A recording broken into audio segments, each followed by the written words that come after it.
है कि गांधारी के श्राप के चलते जैसे ही द्वारका नगरी डूबी, श्री कृष्ण ने भी अपना देह त्याग दिया। पर क्या आपने कभी सोचा है कि श्री कृष्ण की प्रिय, उनके दिल के सबसे करीब राधा रानी की मृत्यु कैसे हुई? आखिर उनकी अंतिम इच्छा क्या थी और उन्होंने श्री कृष्ण से ऐसा क्या मांग डाला जो आज भी चर्चा का विषय है? ये एक ऐसी प्रेम कहानी है जो समय से भी परे है। ये वो बंधन है जो तन से नहीं, आत्माओं से जुड़ा हुआ है। तो दोस्तों, आज हम जानेंगे राधा रानी की मृत्यु का असली रहस्य और उनकी अंतिम इच्छा की अनसुनी मगर रोचक कथा जो आपको हैरान कर देगी। आज की वीडियो अत्यंत ही ज्ञानपूर्वक और प्रेरणादायक है, इसलिए इस कथा और इस रहस्य को समझने के लिए वीडियो को पूरा जरूर देखें, क्योंकि इस कथा को पूरा सुनने से आपका जीवन सफल हो जाएगा। तो चलिए इस रहस्यमयी कथा को शुरू करते हैं। लेकिन उससे पहले अगर आप चैनल पर नए हैं तो वीडियो को लाइक करके चैनल को सब्सक्राइब जरूर कर लें और कमेंट में लिखें राधे राधे। बरसाने की वह पुरानी पगडंडियां जहां पर कभी श्री कृष्ण अपनी लीलाएं किया करते थे, आज भी वहां एक गूंज बाकी थी, प्रेम की, हंसी की, बांसुरी की और उस दुख की जिसने युगों से प्रेमियों को जिंदा रखा है। पर इस कहानी की शुरुआत न तो बरसाने की उन गलियों से होती है और न ही वृंदावन से। इस कथा की शुरुआत होती है एक कुंज से, जहां वृद्धा हो चुकी राधा अपने अंतिम समय की प्रतीक्षा कर रही थी। अब वो पुरानी वाली राधा नहीं रही, अब वो वृद्धा हो चुकी थी। उनका शरीर झुक चुका था, लेकिन आज भी उनका हृदय उसी किशोरी राधा का था जो केवल श्री कृष्ण के लिए धड़कता था। उनके चेहरे पर झुर्रियां आ चुकी थी, लेकिन आज भी जब कोई बांसुरी बजाता तो उनके चेहरे पर रौनक आ जाती, एक हंसी सी छा जाती, मानो पुरानी यादें ताजा हो गई हों। कृष्ण जब मथुरा छोड़कर चले गए तब उनके वियोग में राधा ने न तो किसी से विवाह किया और न ही कहीं आश्रय लिया। वे अकेली ही वृंदावन के एक एकांत कुंज में रहने लगी। उनका दिनचर्या हर दिन सामान्य रहता था। वे सूर्योदय के साथ उठती और यमुना के तट पर जाकर जल अर्पण करती, जिसके पश्चात वे वापस कुटिया में लौट जाती और दिन भर श्री कृष्ण के आने का इंतजार करती, मानो उन्हें पूरा विश्वास हो कि श्री कृष्ण एक दिन उनसे मिलने जरूर आएंगे। गांव वाले राधा को साध्वी समझते थे। उन्हें उनके बारे में कुछ नहीं पता था। वे नहीं जानते थे कि वह कौन है और कहां से आई हैं, पर सभी को यह बात पता थी कि वह जो भी हो, वह अपना सब कुछ केवल और केवल श्री कृष्ण को मानती है। एक दिन राधा अपने दैनिक दिनचर्या के तहत यमुना के तट पर जल अर्पण कर रही थी। तभी उन्होंने अचानक आसमान की ओर देखा। हवा में सन्नाटा सा छा गया और उनके हृदय में एक कंपी सी दौड़ गई, मानो पूरा ब्रह्मांड उन्हें कुछ कहना चाह रहा हो। और उसी दिन शाम को वे अपनी कुटिया के बाहर तुलसी के पौधे के पास बैठ गईं और उन्हें प्रणाम करते हुए कहा कि अब मेरे जाने का समय आ गया है, पर मैं यूं ही नहीं जाऊंगी। मैं तब तक नहीं जाऊंगी जब तक स्वयं श्री कृष्ण मुझे विदा न कर दें। राधा ने कहा कि मैं अपना देह तभी त्यागूंगी जब श्री कृष्ण अपने साक्षात रूप में मेरे सामने आएंगे और प्रेम से मेरा नाम पुकारेंगे, राधे। उनकी यह इच्छा सुनकर गांव वाले चौंक गए और सोच में पड़ गए कि आखिर इतने बड़े राजा इस वृद्ध महिला से मिलने क्यों आएंगे। पर किसी ने भी राधा की भक्ति पर संदेह नहीं किया, क्योंकि उन्होंने जीवन भर सिर्फ प्रेम की परिभाषा को जिया था। उनके मन में श्री कृष्ण का अद्भुत प्रेम था और दूसरी तरफ द्वारका में बैठे श्री कृष्ण, जिनके पास सब कुछ था, पर फिर भी उनका दिल आज सूनापन झेल रहा था। कहते हैं ना कि सब कुछ पाकर भी आदमी के पास कुछ नहीं होता। आज श्री कृष्ण की हालत भी वैसी ही थी, लेकिन उन्हें अब अंदर से एक खिंचाव सा महसूस हो रहा था। उन्होंने अपनी आंखें बंद की और राधा की पुकार उनके कानों में गूंज पड़ी। इस पल श्री कृष्ण की आंखों में आंसू थे, पर हृदय में सुकून। उन्होंने तुरंत सब कुछ छोड़कर उसी पल एकांत कुंज की ओर प्रस्थान किया, जहां राधा रानी उनका इंतजार कर रही थी। जब श्री कृष्ण वहां पहुंचे तो राधा कुटिया के बाहर तुलसी के पेड़ के पास बैठी हुई थी। उनकी आंखें बंद थीं और वे ध्यान में लीन थीं। कृष्ण ने धीरे से कहा, राधे। यह शब्द सुनकर राधा की आंखें खुली और उनके चेहरे पर एक चमक छा गई। उनकी आंखों में वह प्रेम था जो न कहा जा सकता था और न ही छुपाया जा सकता था। राधा मुस्कुराई और श्री कृष्ण से कहा, प्रभु, अब मेरे जाने का समय आ गया है। अब मेरी आत्मा केवल विश्राम चाहती है। यह सुनकर श्री कृष्ण ने राधा का हाथ थाम लिया। अब राधा की सांसें धीरे धीरे धीमी होने लगी और उन्होंने वहीं तुलसी के पेड़ के नीचे अपने प्राण त्याग दिए। किंतु यह अंत नहीं था। इसी पल वह रहस्य ने जन्म लिया जिसे सुनकर आप चौंक जाएंगे। राधा की आत्मा को तो मोक्ष मिल गया, पर उनके आखिरी शब्द अब भी श्री कृष्ण के कानों में गूंज रहे थे। राधा ने अपने अंतिम पलों में कहा था, प्रभु, जब इस धरती से प्रेम का अर्थ मिटने लगेगा तब मैं फिर लौटूंगी। मुझे फिर जन्म लेना होगा, क्योंकि प्रेम जीवन का प्रमुख हिस्सा है और उसे मिटने नहीं दिया जा सकता। जहां राधा ने अपनी देह त्यागी थी, वहां एक नया पौधा उगाया जो तुलसी से भी अधिक उज्जवल था, मानो कोई स्वर्गीय पौधा हो। गांव के लोग उसे राधा वृक्ष के नाम से पुकारने लगे और वहां पूजा पाठ करने लगे। पर किसी को नहीं पता था कि उस पौधे के नीचे एक रहस्य पल रहा था। वह रहस्य था राधा के पुनर्जन्म का, जो आपको चकित कर देगा। कई युग बीतने के बाद जब प्रेम का मूल्य घटने लगा और लोग सिर्फ वासना में डूबने लगे, तब बरसाने से कुछ दूर एक साधारण किसान के घर में एक कन्या का जन्म हुआ। उसका नाम ललिता रखा गया। पर यह कोई साधारण कन्या नहीं थी। वह बिना किसी के सिखाए ही बांसुरी की मधुर धुन बजा लेती थी। उसकी बांसुरी की आवाज सुनते ही पेड़ों के पत्ते हिलने लगते और पक्षी झूम उठते। गांव के लोग कहने लगे कि यह कोई साधारण लड़की नहीं, बल्कि किसी देवी का अवतार है। वे कहते कि इसे देखकर राधा की याद आ जाती है। ललिता जब 7 साल की हुई तो एक दिन वह यमुना के किनारे बैठी थी। उसी वक्त एक संत वहां से गुजरे। उन्होंने ललिता को देखा और जब उसकी आंखों में झांका तो वे मंत्रमुग्ध हो गए। उन्होंने कहा, वही आंखें, वही चंचल मुस्कान, राधा तुम लौट आई। ललिता को अक्सर सपने में एक सुंदर श्याम वर्ण पुरुष दिखाई देता, जो कोई और नहीं बल्कि श्री कृष्ण ही थे। वे कुछ नहीं बोलते, बस बांसुरी बजाते रहते। उस बांसुरी की धुन ललिता के दिल को छू जाती। एक दिन ललिता ने अपनी माँ से पूछा, माँ, ये प्रेम क्या होता है? माँ ने जवाब दिया, तू अभी बच्ची है, तुझे प्रेम का क्या पता। ललिता चुप हो गई, लेकिन उसकी आंखों में एक पुराना दर्द था, मानो उसने यह सवाल पहले भी किसी और जन्म में पूछा हो। जब ललिता 13 साल की हो गई तो एक दिन वह यमुना तट के पास बैठकर बांसुरी बजा रही थी कि तभी अचानक उसकी बांसुरी से अलग धुन निकलने लगी। वही धुन जो श्री कृष्ण उनके सपनों में आकर बजाया करते थे।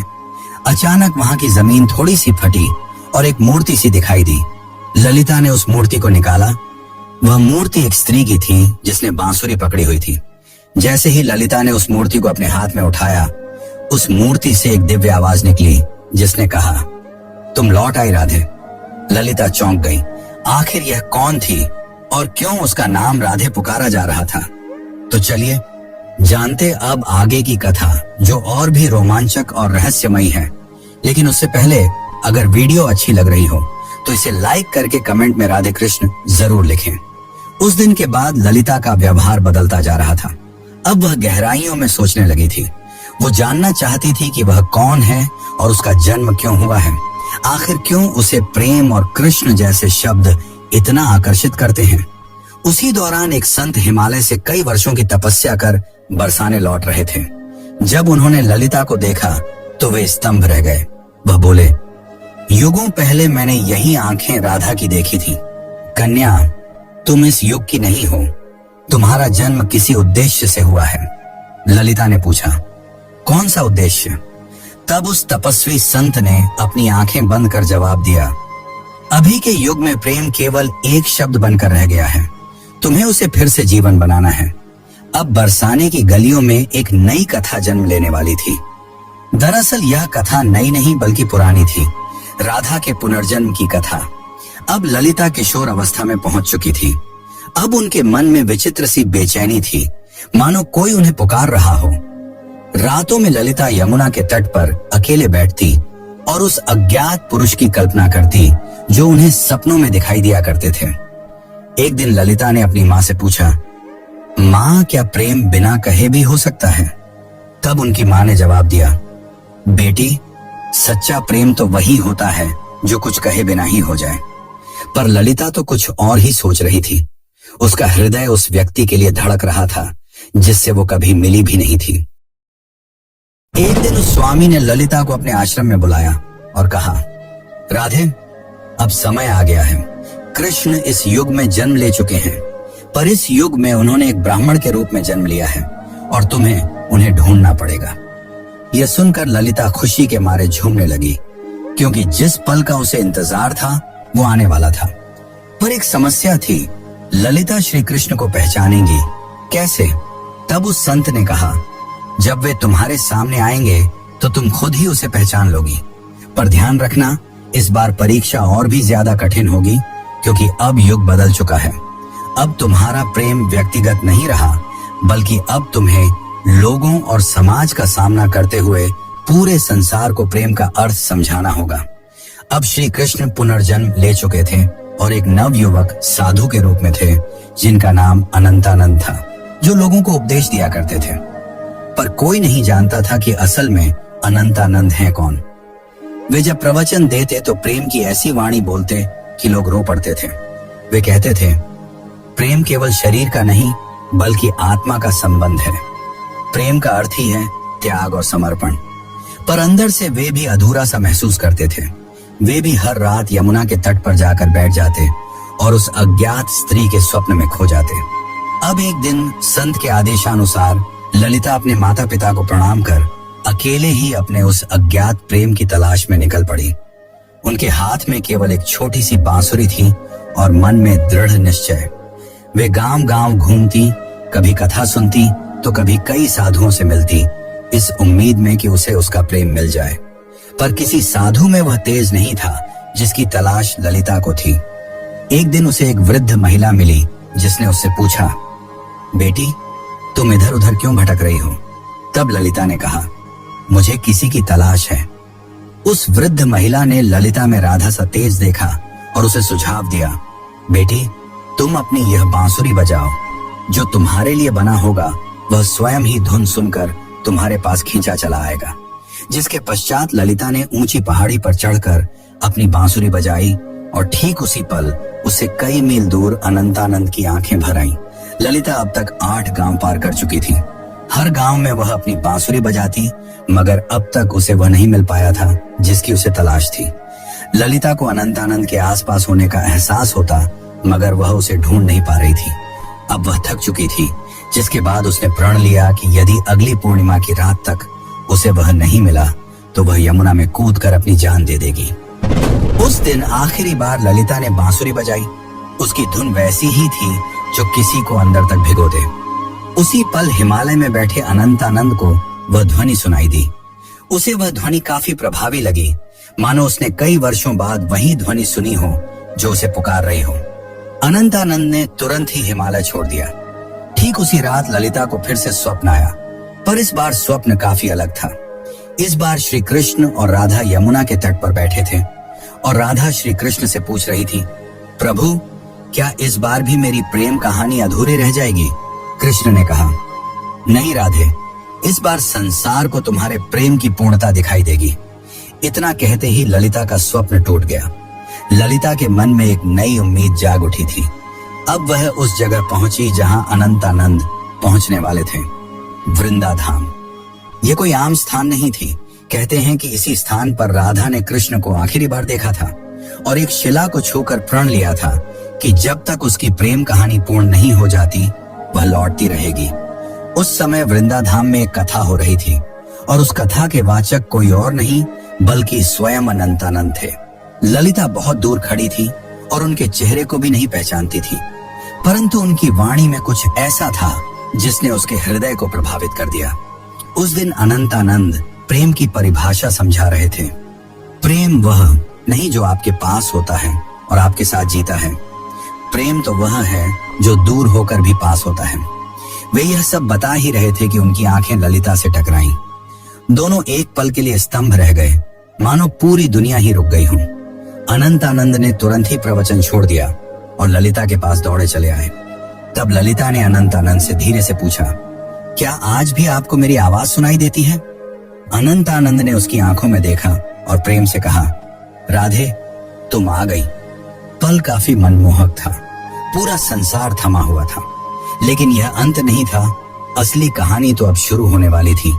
अचानक मौसम खराब होने लगा और बादल काले पड़ गए और तभी वहां एक साधु कुरंगनाथ प्रकट हुए जो नहीं चाहते थे कि राधा और कृष्ण फिर से मिले, क्योंकि उसे ऐसा लगता था कि अगर राधा और कृष्ण फिर से मिल गए तो प्रेम को धर्म से ऊपर का स्थान मिल जाएगा जो कि समाज की जड़ता को तोड़ डालेगा। कुरंगनाथ ने कहा, तुम्हारा प्रेम आज के युग के नियमों के विरुद्ध है।